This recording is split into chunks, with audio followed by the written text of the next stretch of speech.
Hey everyone, welcome to Stuff Moms Have Time For. My name is Rebecca and today I'm going to be showing you how to make this beautiful flower press. This is a project that I've wanted to work on for a long time, and I was actually inspired by Natalie from Design to the Nines and Katie from Handy Mom, who put forth a challenge that is called Girls Can Use Power Tools, and I decided to just go for it and make this, and I am so happy I did because it came out absolutely beautifully. So please go check out their channels and their projects because they will be doing them as well, and I will also include a playlist of everyone participating in my description box. Please also don't forget to subscribe. I make videos on DIYs and cooking and baking, and I would love to have you as part of Stuff Moms Have Time For family. I absolutely love having fresh flowers in my house. I've always wanted to have a flower press to preserve some of my flowers and use them for different projects. So I just went to Home Depot and I got a piece of wood that's about 15 inches by 4 feet. I'm really just going to use 2 pieces of the wood to make the top and the bottom of my flower press. And then I'm just going to use these threaded bolts. They are 3/8 inches, and then I have wing nuts as well as washers to complete this project. I will link all of my supplies and dimensions in my description box below so you can look at it.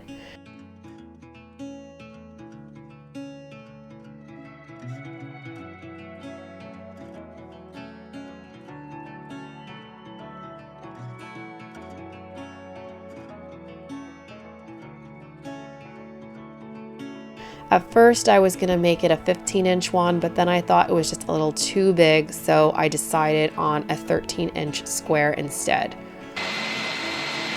So I'm just gonna use my table saw and cut a square that is 13 inches, and I am going to make 2 of them.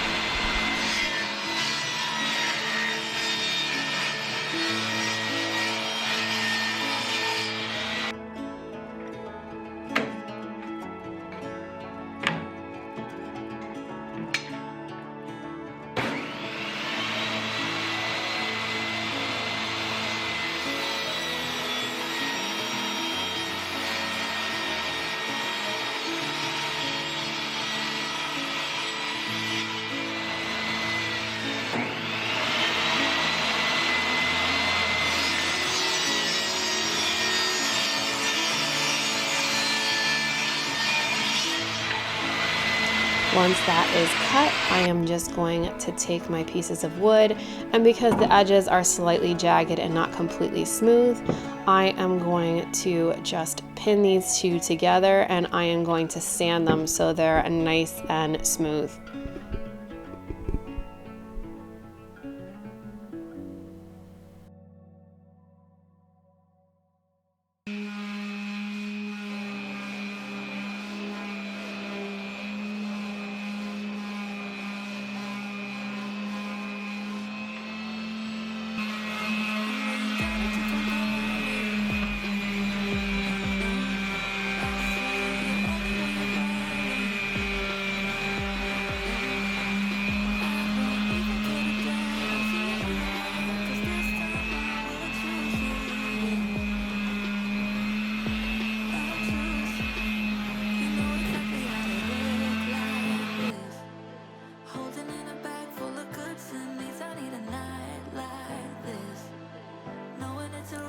Because I got 3/8 of an inch bolt, I am going to use that drill bit to drill holes in my 4 corners. And I'm going to put them in about 1 inch on each side.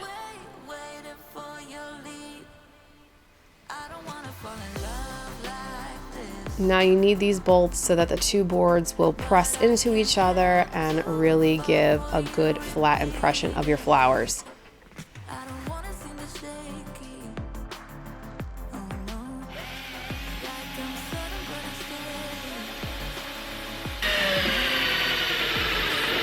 You find that it was easier to clamp the boards together so that your holes perfectly line up, because you do have to put the bolts through them.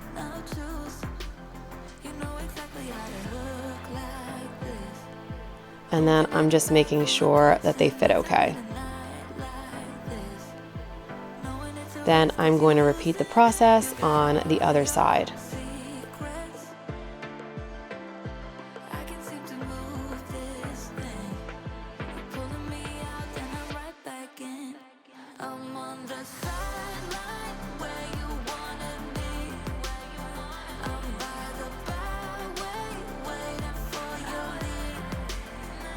Once that is done, I'm just gonna thread my rods through.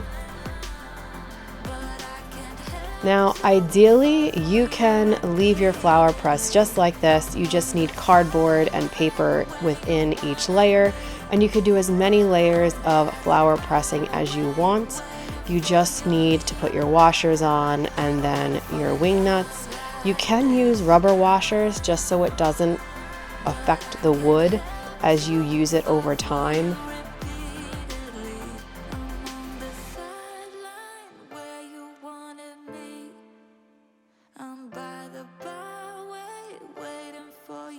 But because I want to make this piece a little bit prettier and something that I'm going to use in years to come, I am actually going to stain it and make it a little bit more finished and pretty.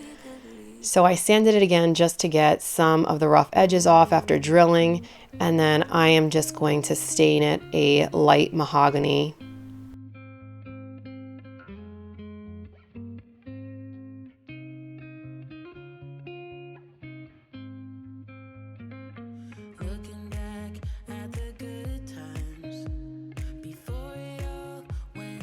And like I said, you do not have to do this step. You can leave it raw wood. But because I do want to use this for projects over time and make it last, I just want it to look a little bit prettier. I'm going to let my stain set overnight. And then I'm going to use my CRICUT to basically just put some gold embellishment on this.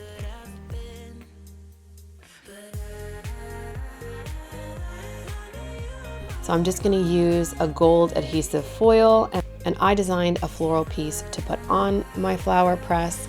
If I can, I will try to link the CRICUT image that I created in my description box so you can have it if you want it.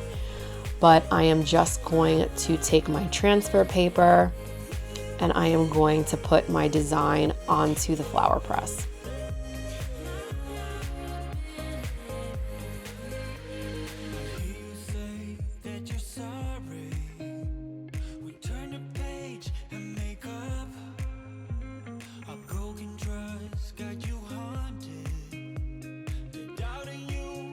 Take your time in transferring gold foil because it is a little finicky and you have to be very gentle with it.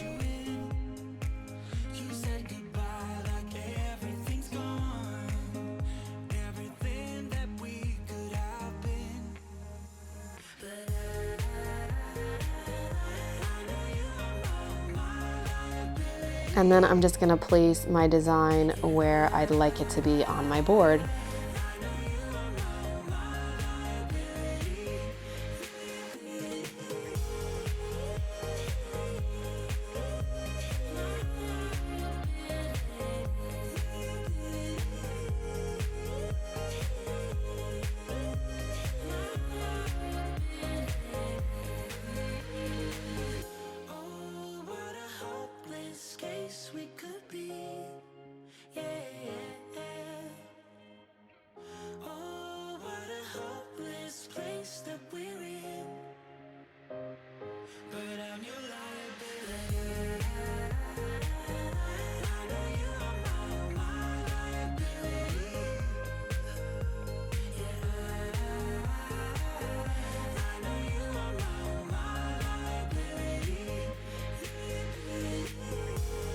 Once that's all set, it looks so pretty with the gold against the dark stain.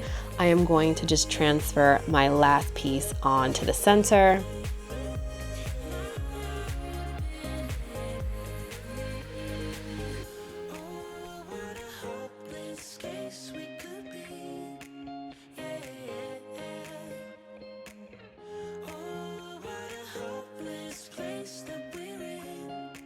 So this is the finished product of the gold foiling. I absolutely love it. I think it's so pretty. And because I do want it to last and not peel up, I am going to put a coat of matte polyurethane on the top of my press. This I'm just going to do a nice sparing coat and then let it set for 24 hours.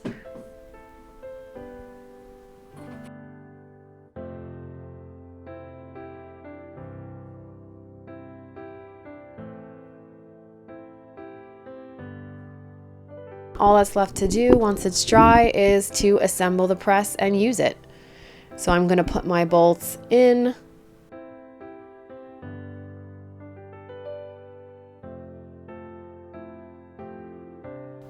And then I'm going to cut a couple pieces of cardboard and some paper so it'll be ready to use. I will be showing some projects with dried flowers in the future, so this will be making a comeback. I hope you enjoyed watching this video and tried to make a flower press of your own. Please check out the playlist in my description box for all the other ladies that participated in this challenge, and check out Natalie and Katie's channel as well. Until next time, I will see you guys then.